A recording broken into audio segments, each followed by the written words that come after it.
Good evening. It's Jules Wyman here from juleswyman.com. And I am just going to check actually that this is working. Don't know why I felt the need to say that with a bit of a strange accent. I'm not even sure what accent that was meant to be. So I'm just going on to my own page. If my internet will let me. The weather here in York today is really rainy, and I do notice that the weather does sadly impact my internet. So it is it live? Is it live? Am I live? I'm live, but is this video going live? Let's see. There we are, it's there.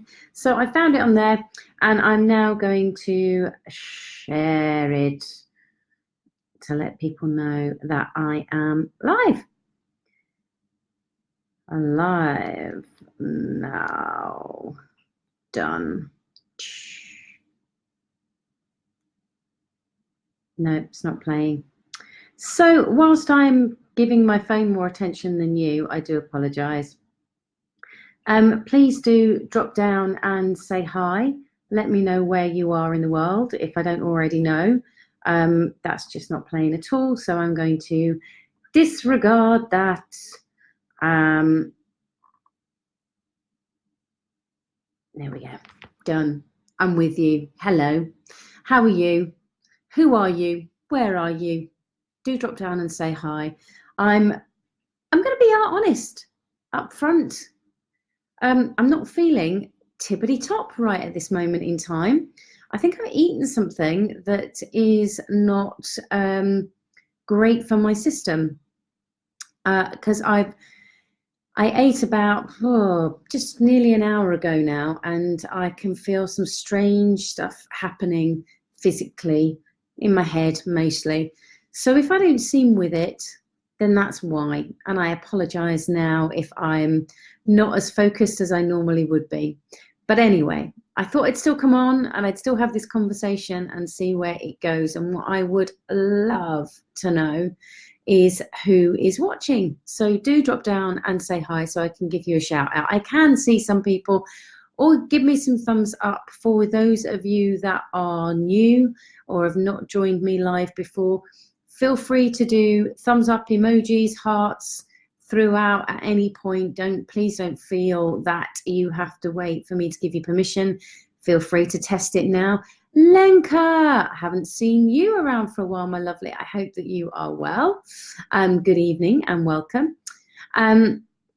Or you can do as Lenka has just done and just drop down and say hi, which is always a joy to be able to give people a proper shout out. And those of you who are watching on the hashtag replay, feel free to do the same thing, because I do come back and have a conversation with people. Obviously, I can't do shout outs live and I can't answer your questions live. Good evening, Caroline.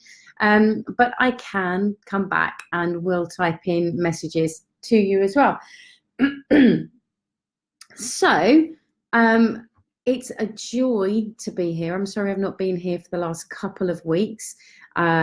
One, I was away and didn't have internet connection to make that happen. And then last week I was recovering from an operation. So you really wouldn't have wanted me to be trying to communicate with you on the tail end of general anaesthetic, although I'm pretty sure it would have been amusing from your perspective. Good evening, Mohammed. It's lovely to have you here as well. So the way this works is my focus, I'm a coach and I'm a speaker based in the UK, but I do work with clients around the world.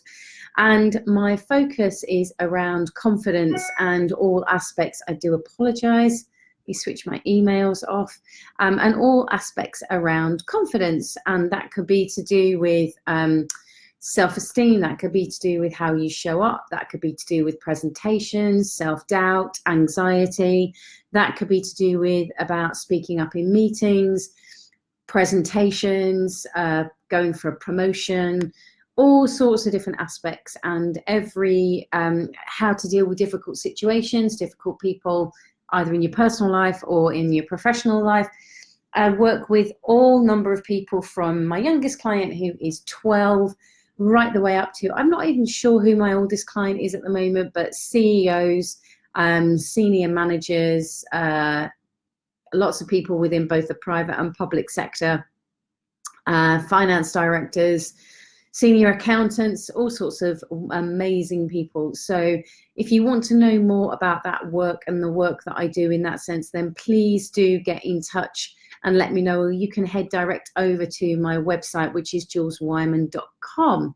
The way that these sessions work, and the whole reason that I do these sessions, are to just plant some seeds, give you an opportunity to have a think tank, I suppose, in some senses.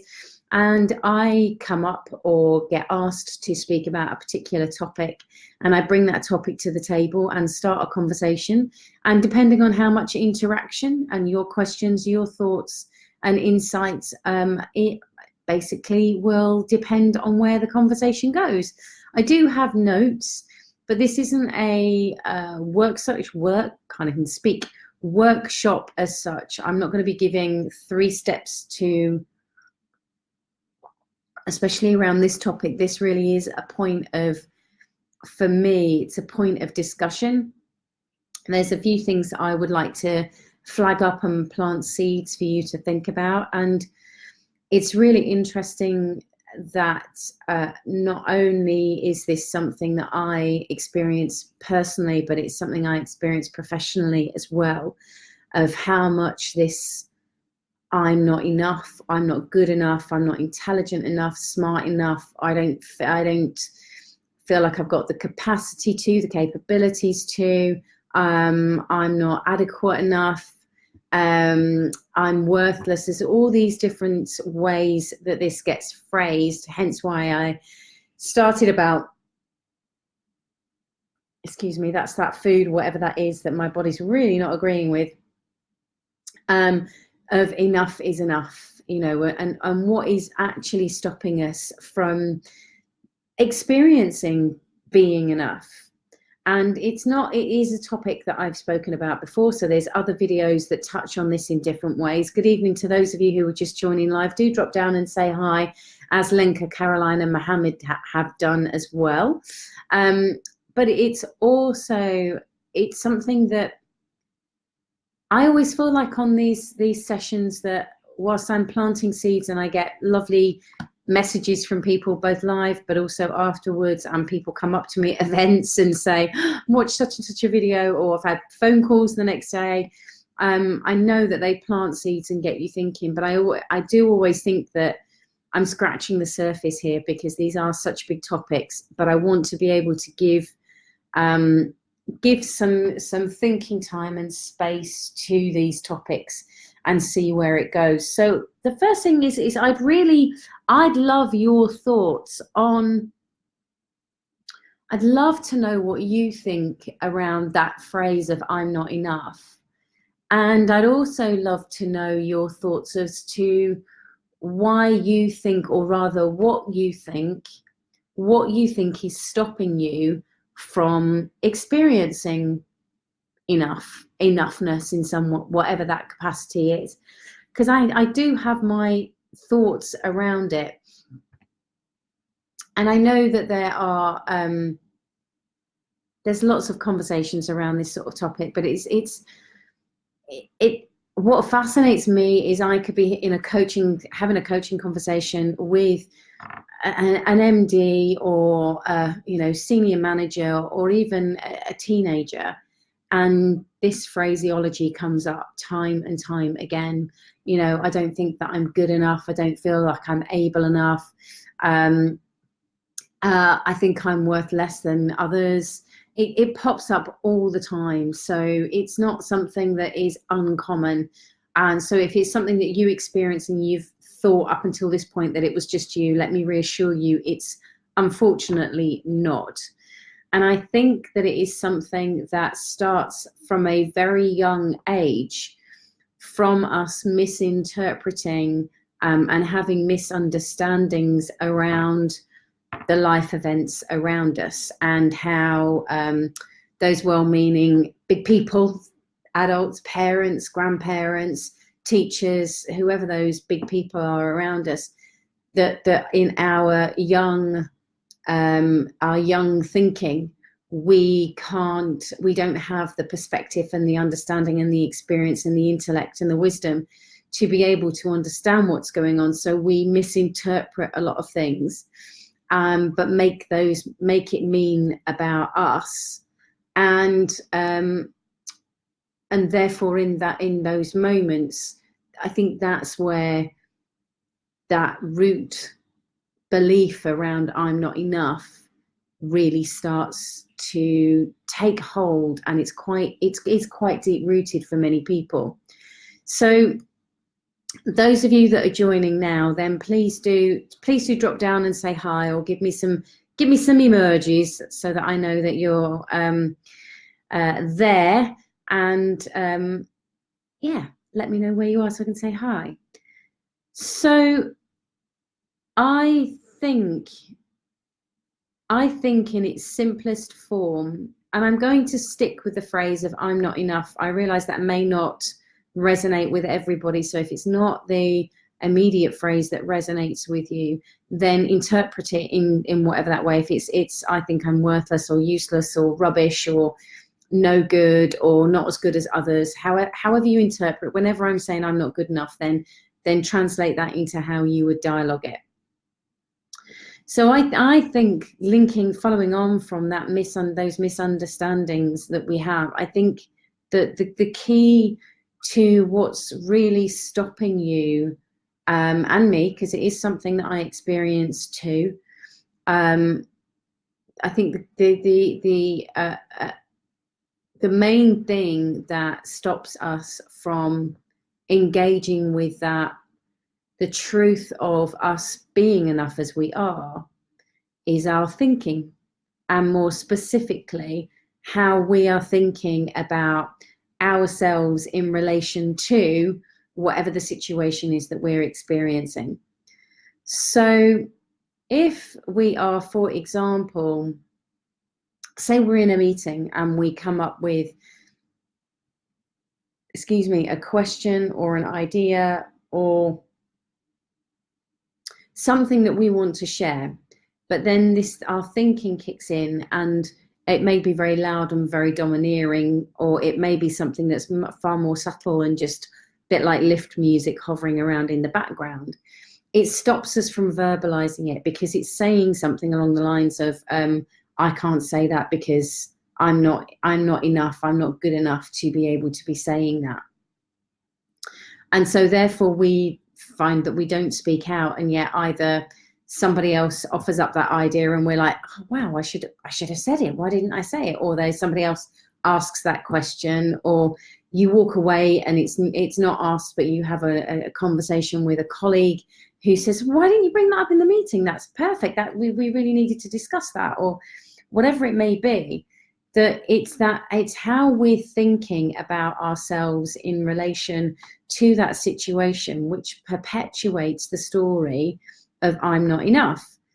Let me know if this is making sense. Let me know if you can hear me okay. Give me some thumbs up, and let me know that you can hear this and it's making sense. Otherwise, I'll just keep waffling on, and I have no idea whether you can hear me okay. So I'm just actually going to check in on this page, because I know it's on there as well, or should be. Yeah, there we go. Excellent. So I'm assuming you guys can hear me okay. No one's giving me any thumbs up, so that's either you're busy. Yeah, Lenkus, thank you, my lovely. That is such an indication of your statement there of, I usually start with, this might be a stupid question, but it's such a common thing that people say. I know this may sound stupid, but, or you've probably already covered this and I've missed it, or maybe I didn't understand it. We put these sort of precursors to our what we're about to say, so that we've already pre-framed it and cushioned it to say, I am stupid. I believe that this is a stupid question. Rather than just stating our question, we're kind of looking to create that buffer because we're assuming that that the question is stupid, or more specifically that we're stupid for asking it, and that we're going to be judged by the other people as well. Hence why we put those little pre-frames in before. So Lenka, my suggestion would be for you is to just omit saying it and just say, I have a question, or my question is, or can I ask a question at this point? Don't put in the stupid, dumb, you might have covered this, however you might pre-frame it. It's literally just ask the question and see what happens from there. And you may be uncomfortable with that, but at least it will give you an opportunity to start to challenge things, rather than when we're saying this may sound stupid, we're reinforcing that not enoughness. So we have to be, and honestly, whatever I've eaten, my body does not like at all. So whatever we are, when we're pre-framing things in that way, we're reiterating our own perception, and it is only our perception of I'm not enough. Now, what a lot of people will say to me, and we end up having a discussion around in coaching conversations, is, yeah, but it's because I've been told it, and I know, or told it often enough, and I know that my stock phrase, I used to quote from Pretty Woman. I don't know if you remember, if you've seen the movie Pretty Woman. It's a bit of a dated film to be quoting from these days, but there's a statement in there, or a line in the movie that Julia Roberts says to Richard Gere, which is, if you get told something often enough, then you believe it. And that was my statement when I used to back up, well, you know, I am stupid. My phrase, as you probably know if you've watched any of these videos, used to be that I'm a stupid, ugly, useless cow. And I wondered why I didn't feel good. And I used to say, well, if you get told something often enough, then I'm going to believe it. And I convinced myself that I'd been told often enough how ugly, stupid, useless, fat I was, that therefore that meant that I was, when in actual fact, when I really took the time to start to think about how often had I really been given that message, even if it wasn't in that entirety, even little parts of it, do you know what? It was very, very few occasions where that was being said. And usually that person that had said it had a ton of issues going on for themselves. And in actual fact, them making statements like that was nothing to do with me. It was to do with whatever was going on for them. But in my own lack of confidence, low self-esteem, low self-respect, I took their statements on board and I made them real. I believed in them. I gave them credibility and weight. Does that make sense?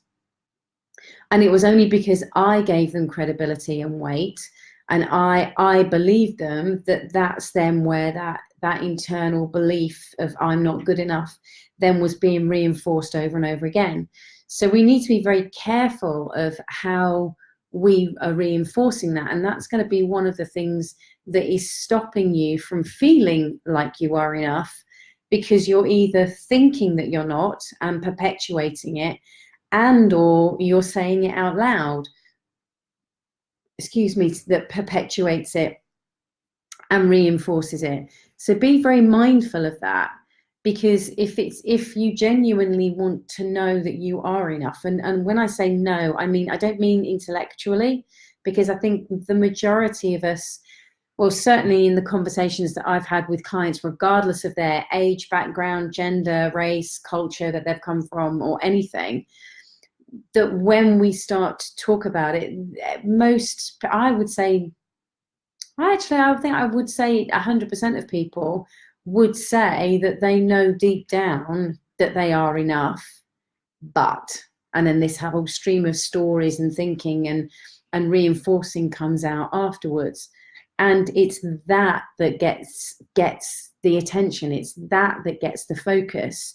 And therefore it's that perpetuates the not enoughness. So I know that the majority of people deep down know that they are enough, but that knowing is more cognizant. And what I'm talking about is having a wisdom, a true knowing, an experience of I am enough as I am right now.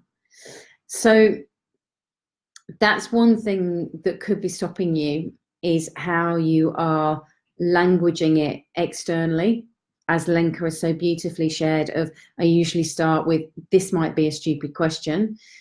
So bear in mind, or this might be my fault. That's another default, is people assuming that things are their fault. What have I done wrong?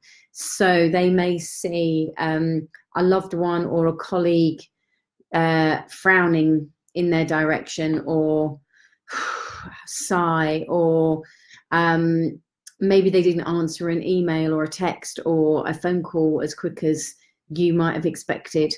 And all of these doubts go in. It's interesting because I was doing some research a couple of weeks ago about enough. It was in relation to something else.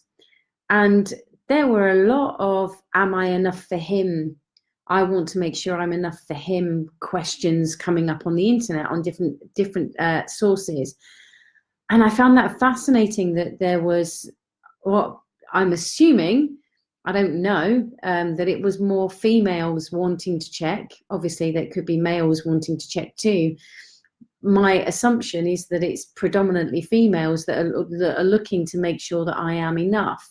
And I know that culturally there has been a message of, we are less than and women are less than. And I know that that still goes on in various cultures. It's still a dialogue and a narrative that is out there. Thankfully, it's being challenged more in the day-to-day narrative, mainstream narrative, which is great. And I think we do also need to start to recognize it for ourselves. Where are we making ourselves less than others? What are we doing? What behaviors are we displaying that perpetuates that?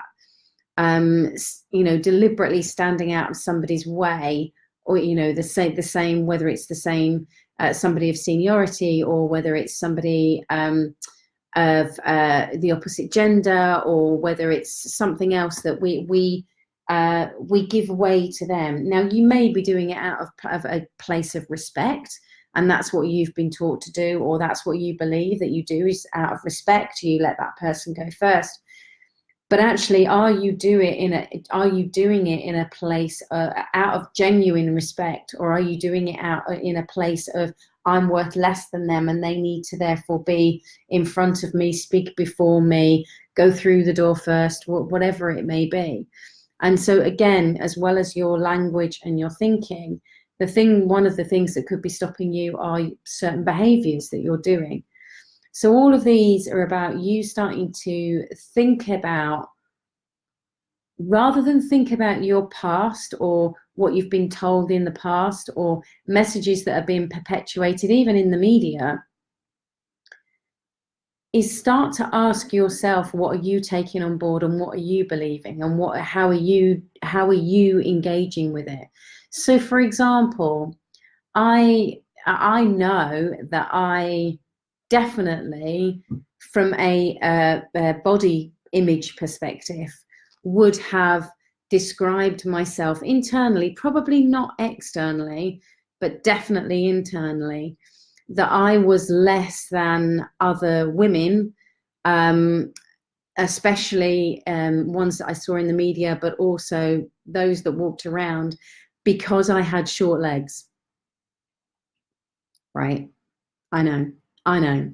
But I would have made myself less than, and I also would have described myself as not being good enough to wear a swimsuit, wear shorts, wear a short skirt, things like that. And that was because I was buying into a message, I was buying into a story, that to be enough from a body image perspective, in that sense, I had to look a certain way. So there was a standard yes, there's a standard that gets perpetuated in the external world, but it takes me buying into it. If I don't buy into it, it's not going to affect me. But if I buy into it in any way, shape, or form, that's it, game over. And I used to buy into that because I didn't look a certain way, and because I was heavier set, and because I got called tree trunk legs, because I got called thunder thighs when I was younger. All of these things, I would then say that from a body image perspective, I wasn't good enough. I also know that I used to, because I didn't have kids, I still don't have kids, but because I don't have kids or didn't have kids, women would, I would perceive myself as less than a woman, less than other women who had children. So therefore, I made myself, again, I was buying into that story that to be a woman, I had to be enough of a woman, I had to have had kids. So therefore, because I didn't have that, that made me less than. So be aware of what external stories, what external narratives you are buying into, you are investing in, giving your attention to, believing in, because that is going to feed your perception of your enoughness, your self-worth. And then as that follows through, then you're going to be in conflict, because there's a part of you that's saying, I want to feel enough, but then there's this other part of you that's buying into these stories, and those two things are in conflict, that's what's going to cause discomfort, that's going to cause stress, that's going to cause anxiety, that's going to cause all sorts of tension and upset, and then that creates the behaviors that we do externally, and that can be that we then start craving validation from other people. Do I look all right? Do I look okay? Is this good enough? Do I need feedback on that? All of these different things that you're then perpetuating the same story over and over again, which is the very story that you want to get away from. So be really mindful that one of those key things that is going to be stopping you from genuinely that knowing, that inner experience, that true wisdom of knowing that you are enough as you are, it's without comparison. It's without comparing yourself to any person or any external resources in any way, shape, or form. So therefore, it is down to us to be mindful of how we are describing ourselves. How are we thinking about ourselves? I was speaking at does that make sense, by the way? Let me know, give me a yes or a thumbs up if that all makes sense. I was speaking at a conference a couple of weeks ago, and as ever, one of the conversations that gets started a lot is that worrying about what other people think about you. And the context of what we were talking about that instance was in relation to, thank you, Lenka, that in that instance was around presentations. And this particular person was saying that they were challenged with presenting, because for them presenting meant that their focus, they were just worried about what other people, those people who were watching them, no matter how big the audience size was, what was their worry is, what are they thinking about me? And I said to them, what is more important, what they think of you or what you think of you? And the room went silent, as more people, you can kind of see these light bulbs of people, thinking about it and going on, that when we're putting the weight, and when we're putting the gravitas, the emphasis of and the need of what you think about me, when I make that more important than what I think about me, then I'm screwing myself over. I'm absolutely, because one, I can't control what you think about me, or how you think about me, or how often you think about me, or what specifically you think about me. Yet the thoughts of what I think about me are with me 24/7. You know, that is the longest, that is my forever relationship. So really and truly, that's what I need to think about, is how am I thinking about me? How am I making myself feel not enough? Even if I have been told it by a parent, a relative, family member, friend, which is a relative, a friend, a teacher, whatever it is, that, you know, partner, I'm not good enough, you're not good enough, you're not good enough, you're not good enough, you're not good enough. I still don't have to believe that. I really don't have to believe that. I have a choice. And if I've taken that narrative on board and I've bought into it, then that's what's going to screw me over. And that's when I'm not going to be experiencing that true sense of knowing that I am enough. So it's very quiet on here today. I think it's just me and you, Lenka, that are interacting.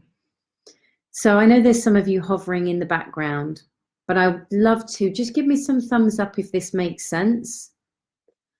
And if you have any questions, then now is the perfect time to ask them, whether you are watching this live or whether you are watching this on the recording. So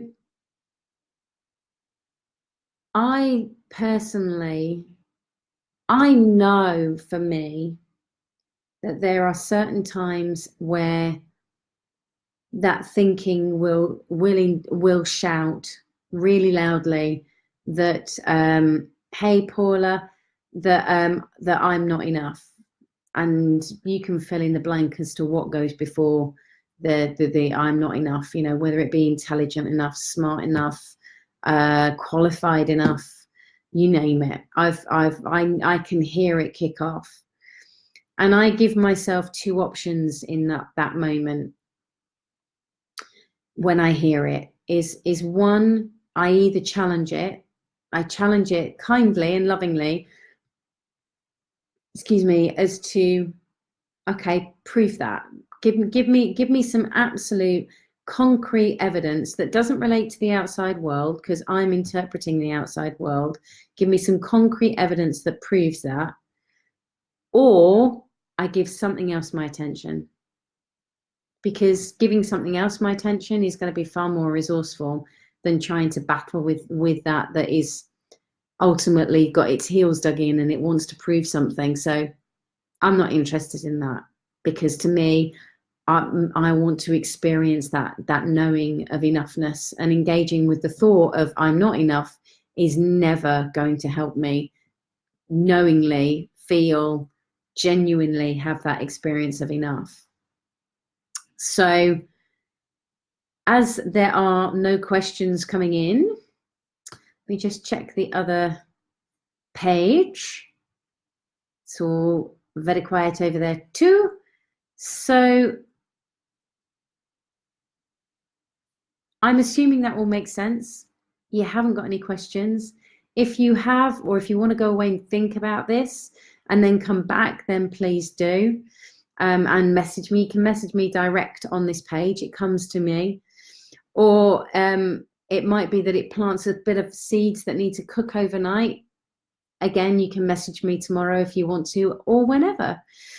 If you're watching on the recording, of course, you can type your questions to your heart's content, and I will come back to you as soon as possible. But I do hope that that's given you some seeds to think about.